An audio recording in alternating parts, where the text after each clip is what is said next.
So just a short intro. My name is Pavel Kravchenko. I'm a co-founder of Distributed Lab. I'm a cryptographer and interested very much in working in fintech. And we are doing this series of webinars together with our partners in UAE InnoHub group. So our aim is to bring the best knowledge, the best people, best speakers into our so-called show, and discuss with them the sometimes controversial, sometimes not topics about the future of digitization, of finance, of banking, blockchain, and so on, technology in general. So today with us is Frank Schwab. So I will briefly explain what I know about Frank.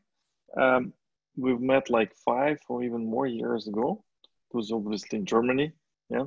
And that time we cooperated with Fidor Bank, where Frank was a CTO. Then we participated together in another project related to banking and fintech. And now 3 years after, we again starting to find the ways to cooperate. So Frank has a lot of knowledge. You just need to look at his bio, and you'll see amount of companies where he served as an advisor or a board member or like an employee. And you'll see that the knowledge is extensive. It's really like huge amount of knowledge. So Frank, I want you to introduce yourself quickly. We have approximately, we do this usually 1 hour. So I will be moderating, asking you questions. Just we'll go through different things. Sometimes it goes not as expected, but we discuss different topics. So it's up to you. So thanks, Pavel, for the opportunity, and thanks for the invitation. Happy to join. Maybe some background. I started my career in banking 31 years ago at Deutsche Bank, and I worked there for 20 years. Especially always curious about building their internet banking capability, but also later on migrating their core banking technology. So I always switched between the business side and the technology side, basically at the intersection of technology, banking, and innovation, already at Deutsche Bank. I left 10 years ago. Actually, it's quite now, 10 years ago. After being 21 years with them. And since then, I had a real wild journey as a consultant and advisor to McKinsey. I had projects in Scandinavia, in the Middle East, in Eastern Europe, everything around transformation and technology transformation. At the same time, I also founded 7 years ago, or co-founded the German FinTech Forum. At that point in time, it was called Banking 2.0. So we brought the name FinTech to Germany, and we created an event around. Since then, we have met more than 250 founders and founder teams. They pitched in front of, by now, more than 300 investors throughout core Germany, but also Austria, Switzerland, as well as Central Europe. That was quite interesting because it keeps us up to date with the developments. As Pavel said, I was at Fidor Bank creating this open API banking, already launched 5 years ago. Now it's becoming more and more standard project of all large banks. I was also helping to try to establish paydirekt, which is a German PayPal competitor of the associations of banks, savings banks, union banks. Together, we were helping a project called Hufsy, which is a SME fintech in Germany. We brought it alive. We did win the first 1,000 freelancers and SMB customers. We generated the first 40,000 transactions a month. We demonstrated that software can work for 10 days without any human interruption and onboarding customers. So we have seen a lot in the whole space. And as Pavel said, by now I basically serve at two boards. One is PayU, which is a payment service provider, a global payment service provider, headquartered in Amsterdam, but main, let's say, business actually in India, then Poland, Central Europe, Africa, but also significant business in Latin America, which is a pretty global organization. And as a board member of Gulf International Bank of Bahrain, which is a typical regional wholesale bank, but also with a retail pure digital mobile only, in order to, let's say, gain deposits, but also let's say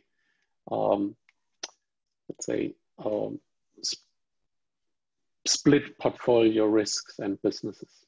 So that's basically what I meant. And I also do, whenever I have time, writing, influencing, speaking, and also involved as a senior advisor for a couple of companies, helping them to challenge their growth plans. I did that too, Pavel, all the time.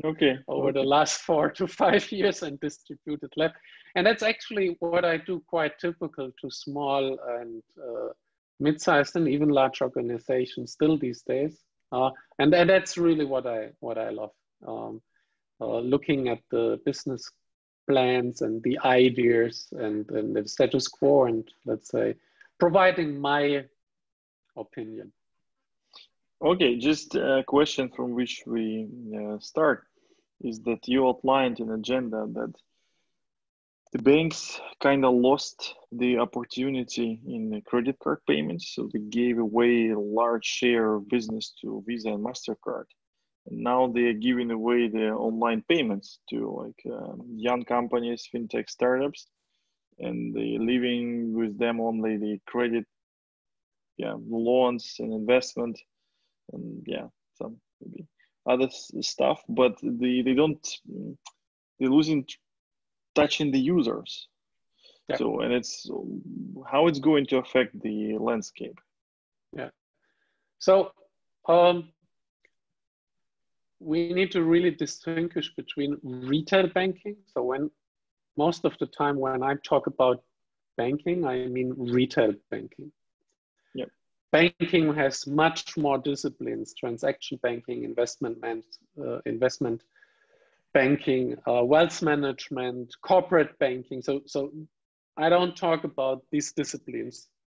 When I talk about the payment industry and the banking, I usually mean the retail banking. And it's so obvious, whatever figure you look at, and people who know me know I love figures. So key performance indicators. So facts and figures where I can measure and can draw conclusions based on, let's say, things I can count. So, and now let's start counting with respect to retail banking. Over the last 40 years, we have lost 3/4 of all retail banks globally. So 3/4 of banks already did give up their business. In the last 10 years, it was basically, again, half of them. So we also, if you look at the bank branches, it looks like the same. 3/4 of physical bank branches globally, sometimes more, sometimes less, depending on the region and the country you look at, but basically the outlets vanished. If you look at how many people are working in retail banking, whatever you read over the last 10 years, it was restructuring and reduction of, let's say, branch employees serving retail banking. So these are developments, if we look at the same time of the development of technology, at the different kind of, let's say, access channels retail customers have, you see the decline of traditional retail bank branch banking, and you see the rise of everything which is digital. And as you have outlined,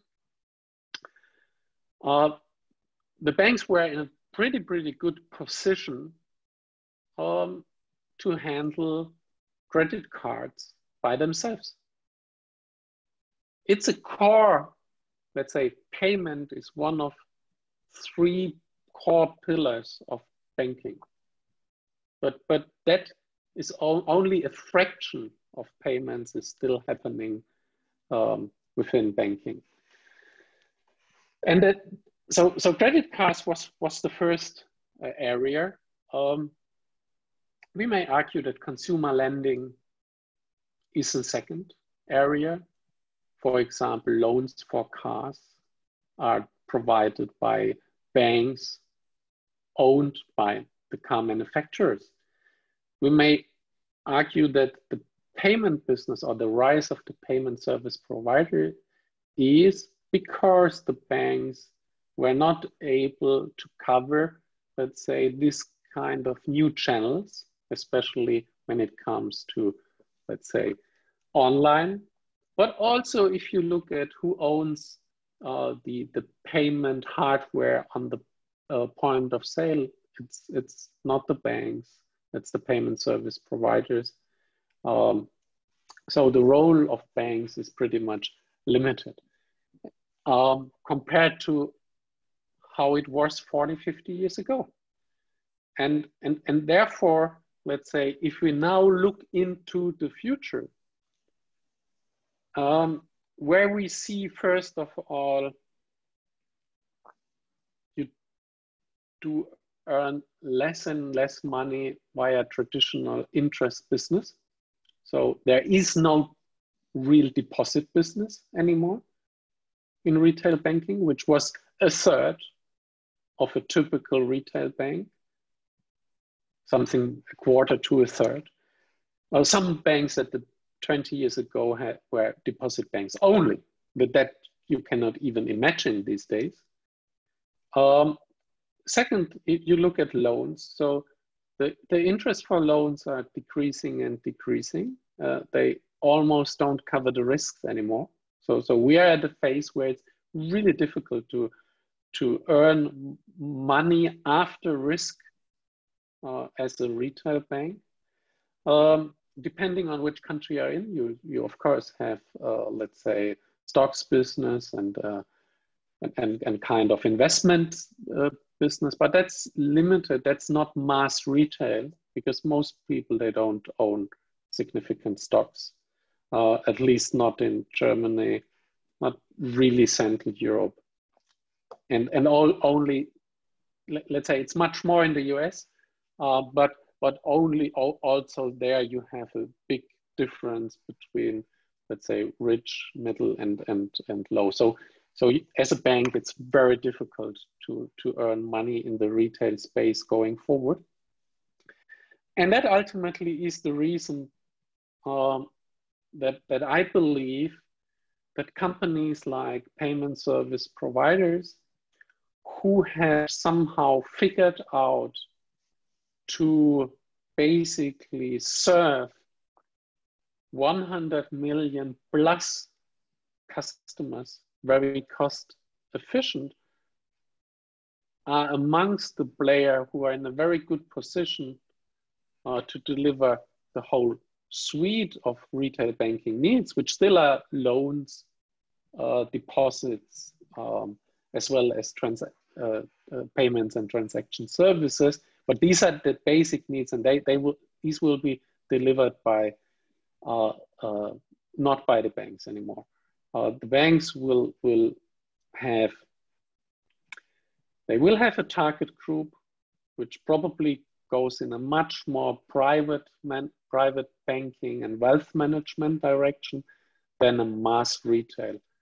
Social media platforms, messenger platforms, and payment service providers are the three kinds of players where I believe in 15 years from now, they have gained significant retail mass banking market share. Okay, I actually would agree fully with you that banks will just serve the investment market, insurance, and something like that, and then retail is not particularly their strengths. And regarding these payment companies, especially looking at the appearance, not yet, but soon, the CBDC, how do you see their mechanics or business model transform? So let's start with the PSPs, why I believe they are very well positioned to gain significant market share, because they are already integrated into, let's say, all the shops and all the companies which serve your daily needs to a good extent.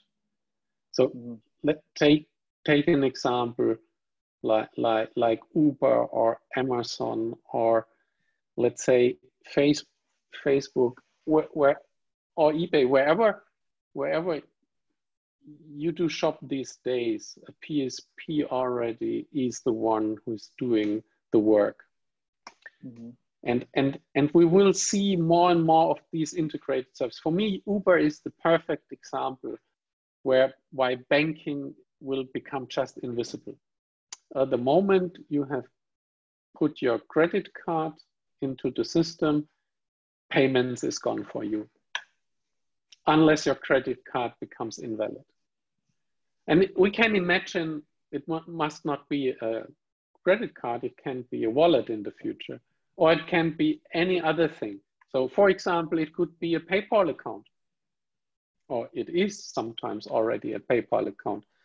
You know, already there are 250 million people who use PayPal, and it's growing year by year significantly. I'm not aware of any bank besides some Chinese or Indian banks who have more than 100 million or more than 250 million retail banking customers. So let's say, so we are not at digital currency, and we are not at central bank digital currency and things like that, but just from the development of a company like PayPal, who increased their shops, merchants, business partners, as well as their, let's say, end users year by year significantly. And it looks like there is no end for that growth, right? And they even have not started to really, let's say, compete against retail banks. They start now with some consumer loans. They start now with merchant loans. They start experimenting with a credit card and a deposit card, but now think that their wallet becomes your, let's say, salary account. That would be transformational. And I can imagine that at some point in time, exactly that happens. And of course, the moment, and let's say, and this is all, they are so successful already in that unfriendly environment when it comes to digital banking, digital payments. Think of cross-border payments, SWIFT. We talk often about days for settlement, not seconds.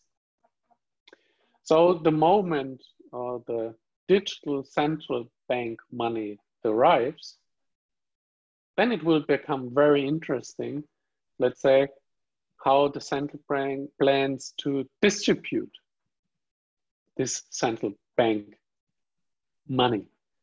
Will it be directly to the end user in form of a mobile wallet? Yeah. Or will it be indirectly via incumbent banks?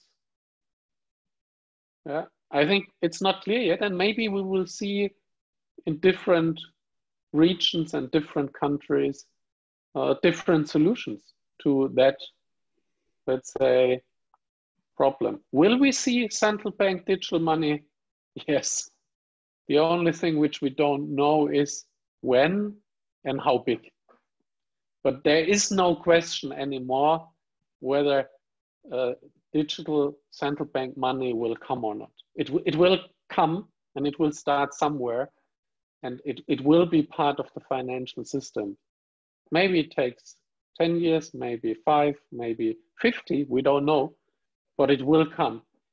Because the way money is produced, so most people think that fiat money is a given. But 50 years ago, there was no fiat money. There was money still on the gold standard. Yeah. Only lately, the role of central banks and the role of regulation changed in that, if we view it from an historic perspective. And then coming back to the PSPs, they are already super interconnected. For them, it's just another rails. So again, they are super prepared given all their omni-channel payment capabilities, because they have integrated online, they have integrated POS, they have integrated POS, they have integrated into banks, they have integrated into, let's say, the different consumer, let's say, technology used for them. And they are already focal point, let's say, of all these interaction then between currencies and players. For them, it's just another intro or incoming stream, or from a user's perspective, incoming and outgoing stream. So therefore, let's say, I'm pretty sure central bank digital money will come, and I'm pretty sure that it will not replace everything else, at least not in the beginning. It's never like that. So if I look at my last 30 years in banking, the only thing I have seen really replaced in Germany was a check, the physical check. That's the only thing. And the other was the cashier at the cash register at a bank. So these two things, anything else still exists. Even checks still exist in Germany. They don't play a role anymore, but they still exist. So what we see is channels, methods, currencies, cryptocurrencies, central bank money, options, futures, derivatives on these things. The system becomes year by year a little bit more complex because there are more and more of these kind of financial instruments. And I don't see that that will stop, because on the other hand, we have more and more technology in order to cope with that kind of complexity. Frank, yeah? Maybe we are at the beginning on that, but that's, let's say, because in general, we are at the beginning of digitalization, not at the end. And how do you see the, like now fiat money has the interest built into it, and banks are effectively issuing money while giving loans. And with CBDC, how do you think it's going to happen? Whether it's will have two types of money or how? So I'm pretty much biased these days. I have just read the book Cold Money War from David Birch. And I follow his argument that we will probably see everything. So you will see money without interest, you will see with built-in interest, you will see money who will somehow hooked or linked to other assets. And if you look at coin market cap, and I follow that for minimum for 5 years now. I don't know whether it's more or less, but for 5 years, I'm pretty sure. And I think when I started to look at it, it had something like 500 currencies, or maybe 100 to 500. By now, it's more than 5,000. And I don't think that it will be so different for central banks. There are plenty of central banks. They will come up with different solutions, and we will see there will be not one dominant thing. So what I believe is, while the overall definition as well as amount of money grows, and it did grow since I can think, the overall available money or financial instrument in terms of volume did always grow. And that will go on more or less, at least for my lifetime. And given the technology, we will rather see that groups with same interests, global groups, local groups. Right now, currency is bound to, so local currency is bound to physical borders, mainly. In Central Europe, who joined the euro, there is the euro. And there is, to some extent, from a business perspective, there is a dollar. Which was dominant over the last 30 years, but this is also decreasing year by year over the last 30 years.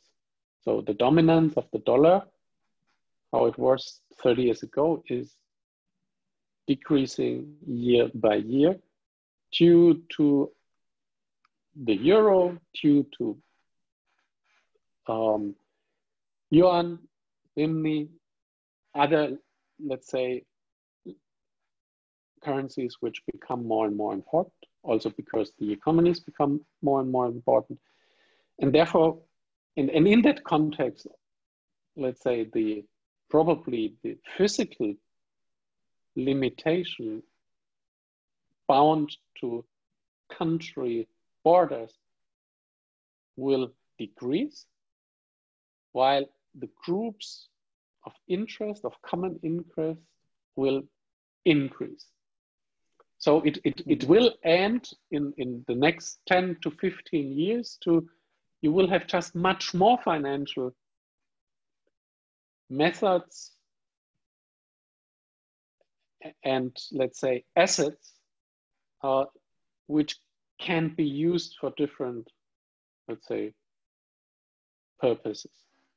That's what I deeply believe in. Okay. I also would agree with this. We don't talk about Bitcoin alone, right? Bitcoin is the first and very important, first of its kind, more or less. With Ethereum and many others, which are, let's say, where you can do smart contracts around, they are very flexible. You will find a lot of use cases where these kind of things make a lot of sense. And let's say the only thing is that we often believe after 2 years, oh, it doesn't take off, it will never take off. If you look it from, I always recommend look it from an historic perspective. I think when it comes to digitalization and digital money, we are in the year, like in the automotive industry, like 1905. In 1905, the car was already something between 10 or 15 years old. Could you use it? No. Some very crazy people did buy it and use it. It was slower than a horse. You could not really use it. Things changed dramatically with the introduction of mass production and Model T in the US. Once price did go down, once convenience did go up, and then it just takes time. And the same is true for blockchain, decentralized finance, technology, and all we see with digital. We are at the beginning, not at the end. So all the weaknesses we see today, and in 10, 20 years, they will be fixed. Systems will scale on a much higher rate. And then you will find more and more use cases where you can apply the technology. To me, I'm one of the person who implemented WTSL on a Nokia 7110, so to say, first smartphone. Back in the year 1999, we all may remember the movie Matrix. So I was part of a group, we envisioned mobile banking, and we implemented it and we launched it. It was just 10 years too early because bandwidth was not ready, costs way too high, usability was awful, right? Yes, from a functional point of view, it did work, but that was the only thing you could say. And for all who want to know, that's what I'm talking about. That's what I'm talking about.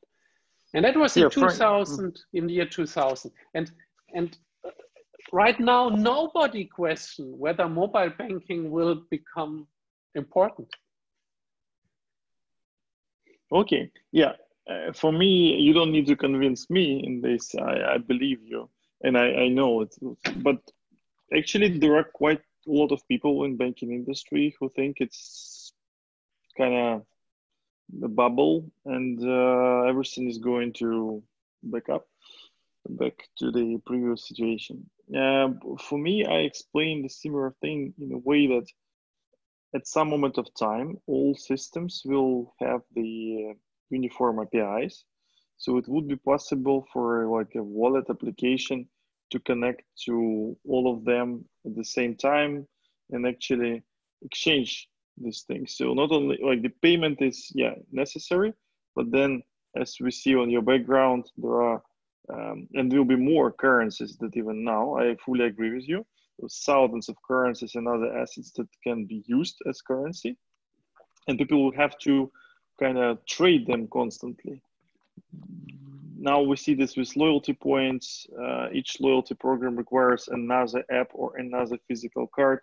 It's very inconvenient, but businesses continue introducing new loyalty programs because that makes sense and people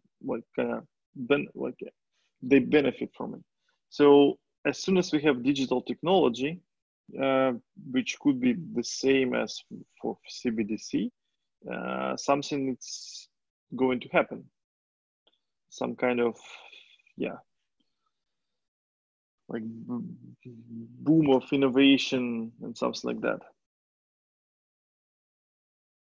Yeah.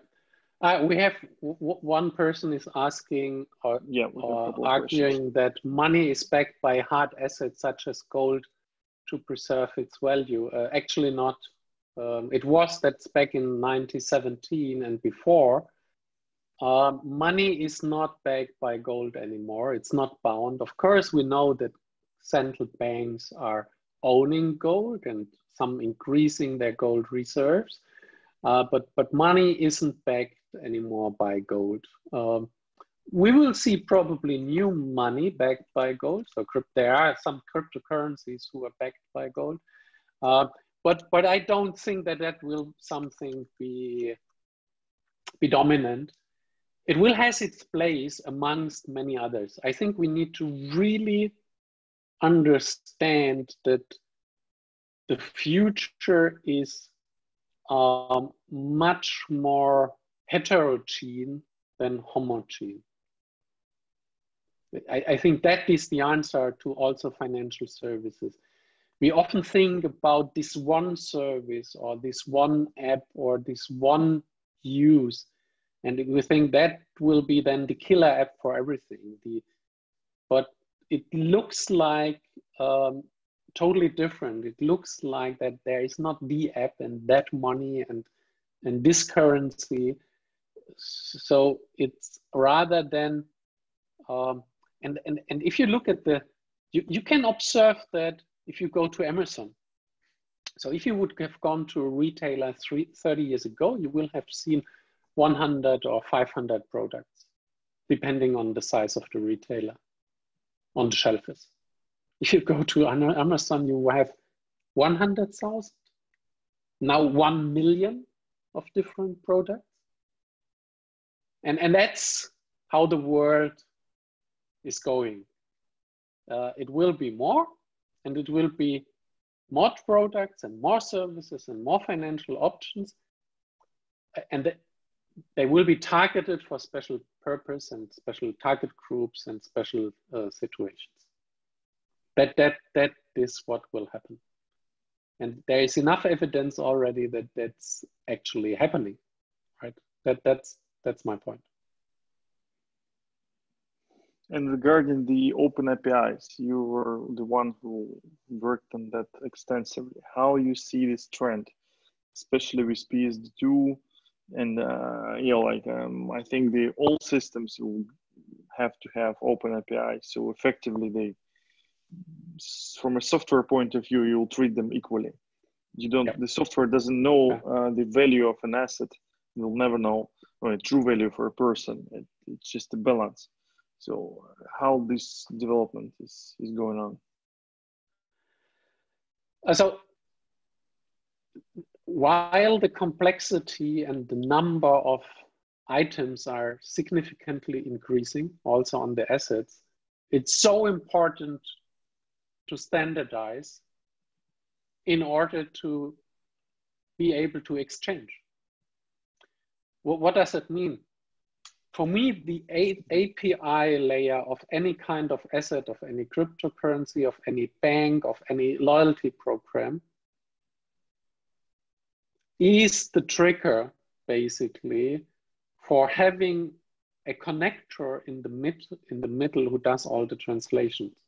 So what I always wish, I have 1.5 million Lufthansa miles and more. Wow.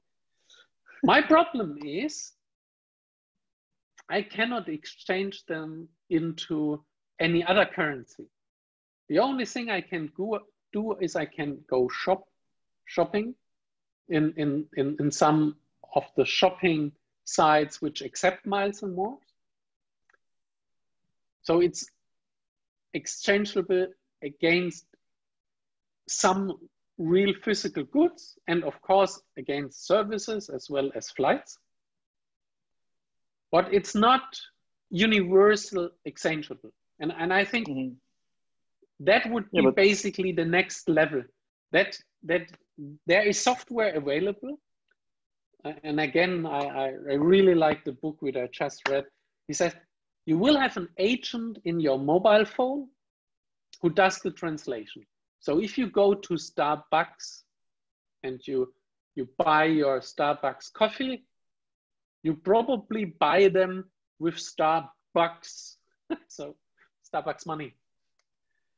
Maybe loyalty points, maybe Starbucks money, a Starbucks cryptocurrency.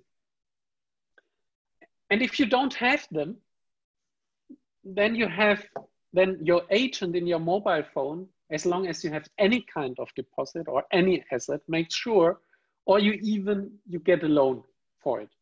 And because we have this, and the people like you and me, Pavel, we already have that problem. Because 1 year ago, we spent half of our time in a plane where we all had this, we did fly different airlines with different loyalty programs, with different currencies, different. And we have 100 apps on our mobile phone in order to orchestrate that. And then it's a matter of time. That somebody develops agents connected to all these APIs of these different apps. So to the loyalty program of Lufthansa, to Singapore Airlines, to all the others, also providing an exchange where traders or banks provide liquidity in order to be able to exchange. And I think that will happen. Yeah, the only problem is that companies usually don't want users to exchange this, because that's how they earn money as well. Like they make the spending procedure so hard. I did it only once when I book a flight with, but otherwise it's kind of messy. You need to log into some other website. Yeah. So yeah, no, I agree that they don't do it, but consumer may force them. Yeah, I agree. So as soon as even if they I totally agree. that is the situation as of today. But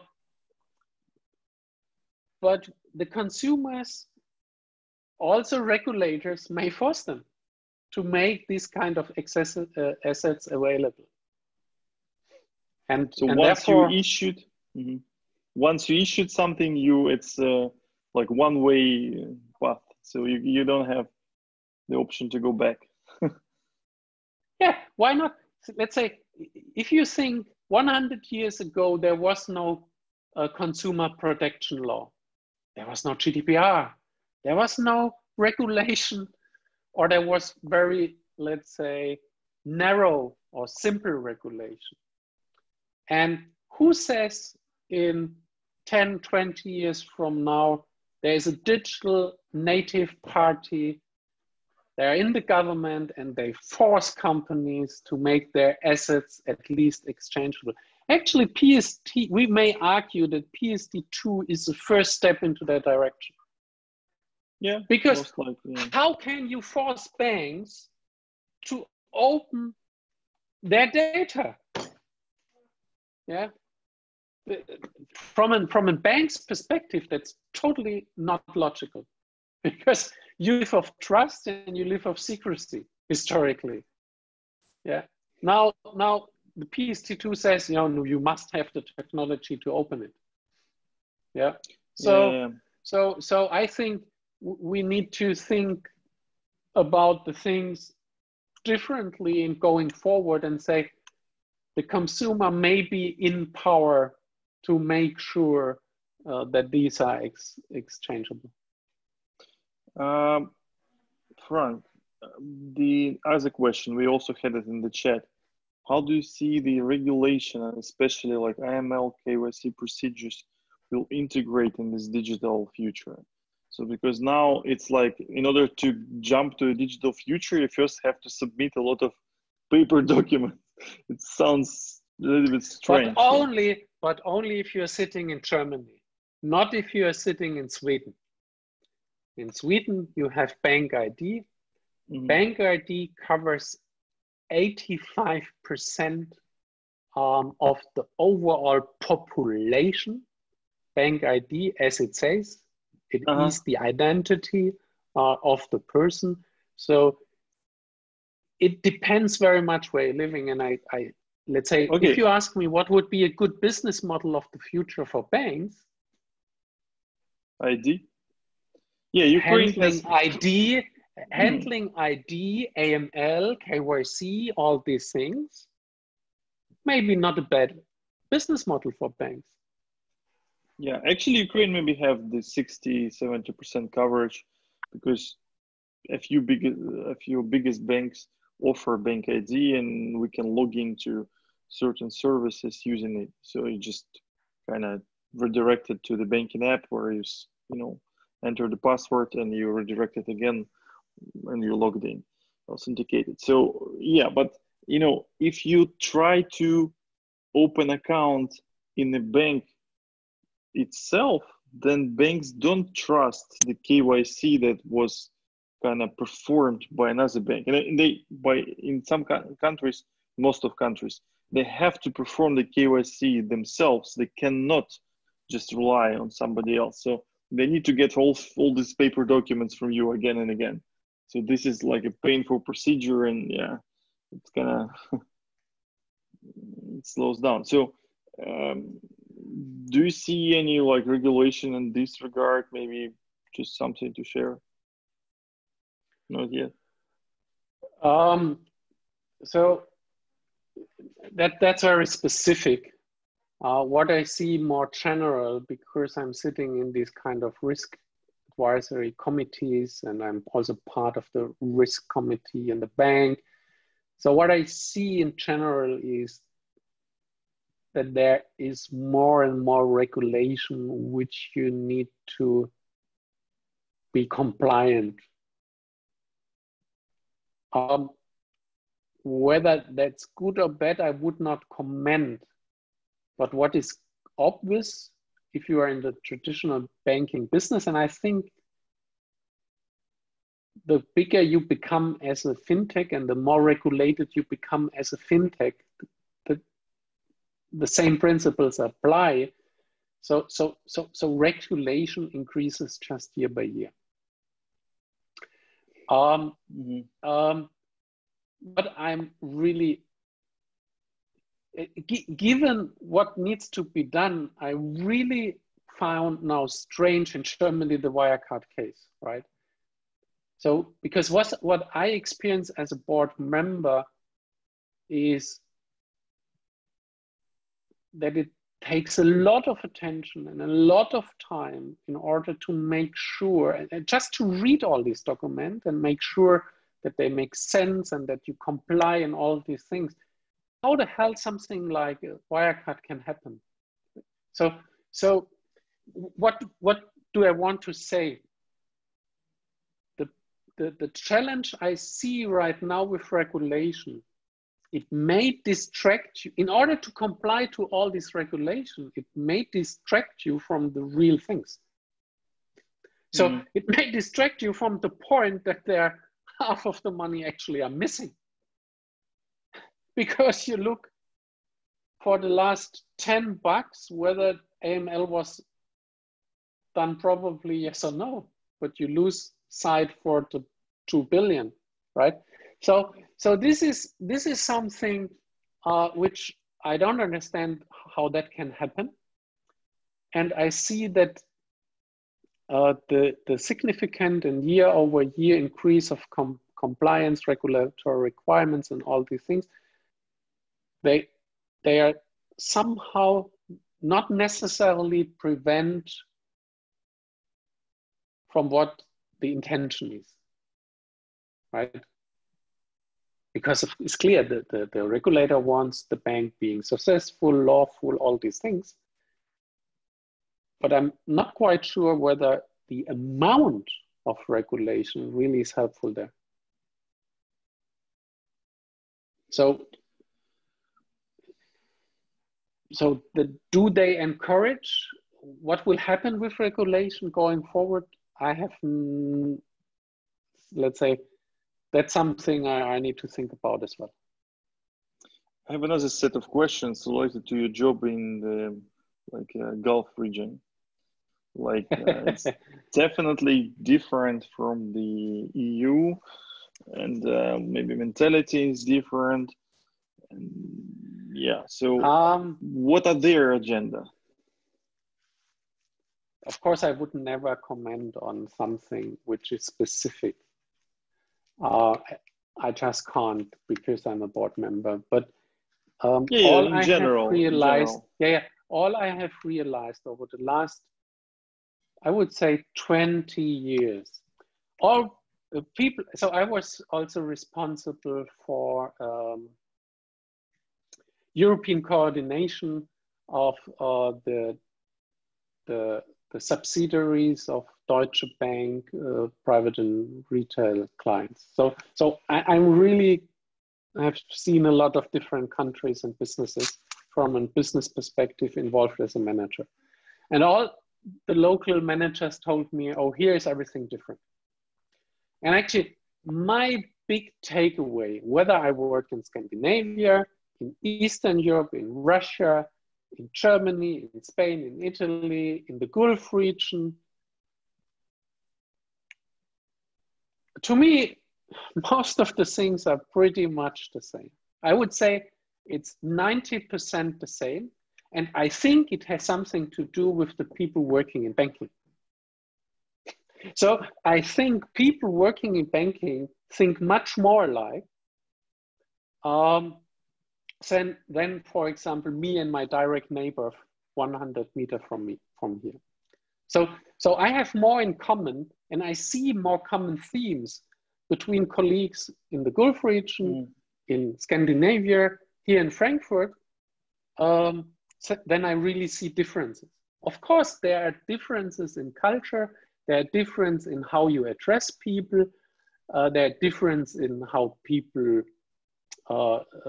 let's say, think, there are different cultural backgrounds. But when it comes to banking, I think two bankers, wherever they are from, they are closer to each other than, for example, a local banker and a local telecom manager. I think these two people, they don't have much in common. They only have 10 to 20% in common, which is then their culture. But from a business perspective, they have nothing in common. Okay. And this is what I have, let's say, experienced and how I view. So long story short, the work is not much different between what I see in the Gulf region or what I experience here in Central Europe or where I'm exposed in Asia. Big difference are more than in a startup, right? If you are a startup, there you approach the challenges really different from being a mid-sized or large corporation. There you can see big differences, but within the mid-sized to large corporations, I did not see it. And by the way, do they have maybe different agenda regarding open APIs and something like that, or they follow EU or? No. Actually, I think this is something I can share. Actually, the Central Bank of Bahrain, like German regulator, ask for open banking capabilities. So there is a regulation in place where, as a bank, you are encouraged, not to say forced, to make account and payment services accessible. So, and actually, that was surprising to me. If you look at the regulator, CBB, Central Bank of Bahrain, as SAMA, the Saudi Arabian, they are pretty much on top of the game. So it's not that you can think, or that they are 10 years behind. No, in some areas, they're even leading when it comes to some of the digital capabilities, definitely compared to Germany. So probably not compared to Estonia or even or Ukraine, but for sure compared to Germany.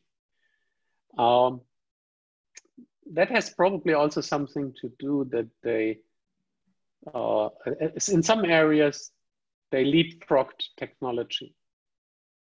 Here, the incumbents, they use technology. They are early adopter of each and every technology. That's how they built the huge legacy and huge technology legacy, right? And this is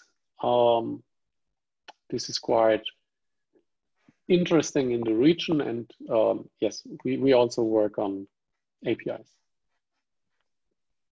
Mm-hmm. And it makes totally sense in order to prepare for the future, right? Because I think every bank and any financial institution need to have proper ideas, let's say, how they can leverage their data, how they can partner with others in order, let's say, to sustain or to grow the business. To think, I think it's highly dangerous for any financial institution to think that the business approach, which was successful over the past 20 years, will be the foundation for the success for the next 20 years. And while I see it so clearly for retail banking, and there is enough evidence that I'm right with my thinking about retail banking, over time, of course, also the other disciplines of banking will be affected to some extent. Transaction banking, corporate banking, private banking probably next, then wealth management. In these kind of disciplines, it will take much longer because for many other reasons. But to think you can be successful with the strategy of the past, I don't think that's a good idea. Okay, the last question that we already touched a little bit, just your perspective. The tokenization of all assets. Do you see this trend separate from open APIs in the perception? So perception, like how people in your region, Germany, in Bahrain, are treating this trend?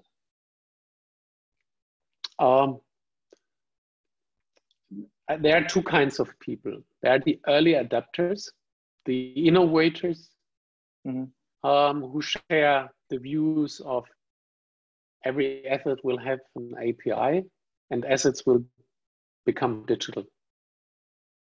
And there will be even digital assets which create themselves from services and products we don't even think of as of today. And I find more and more people who think like that. But then there is the vast majority of people, even professionals out of banking, they don't share that view yet. Interesting. And this is the vast majority. Only very slowly, as, for example, Bitcoin is owned by somebody you really know, right? in your personal peer group, right? And even then they think, oh no, that's not for me. But this is always the time. Look, the first, actually it was here, right? Between Mannheim. So I live in the middle in Germany, where from the north to the south, there was the first car ride globally. And I'm more or less in the middle. It was between Mannheim and Pforzheim. It was actually a woman, right? Martha Benz. It's about, I think, 30 kilometers. And actually she need to get fuel from the pharmacy during that trip. But she was alone. And she was alone for 30 years, more or less, right? Or 20 years. So, and we need to accept, and that's for founders, the really bad thing. if you are too innovative, if you have a service who will be relevant only in 20 years from now, then it's a really bad situation. Then think of some innovation or improvement which is relevant in 5 years. And I think crypto, digitalization of assets, and even creating digital assets, yes, there is a niche, and everybody will accept there is a niche, but it may be a niche for the next 20 years. That may be the hard, which may be the hard reality. But let's say for my children and their children, they probably will never know how I have some old notes here which are not valid anymore. Maybe that's for them fiat, right? So, but this is in 50 or 70 years from now. Yeah, you see. So to get the timing right it's really, really difficult. And I also have no silver bullet, unfortunately. On this challenging note, I think we need to wrap up. Thank you, Frank, for having the time for us. Honestly, I share your opinion, but I know that many people still don't. And even a funny situation, a colleague of mine told me that once they made a presentation, a FinTech presentation in a large bank in Western Europe, and they went for an hour after they realized that the senior management doesn't understand the word API. And they're like, okay. So it still happens. There are many financial institutions like that still. Yeah. So they know in other words. And it's a good question how to transform. Maybe users have to tell them about that. Not the innovators, but the users demand. So that was interesting for me to hear your thoughts. I hope others will enjoy it too. Maybe we'll make another one in the future regarding I have lots of questions. Didn't want to speed you up. So thanks again. Thanks for the opportunity. Happy to join and see you virtual or physical at some point in time. Have a good day, bye, Frank. guys. Yeah, bye.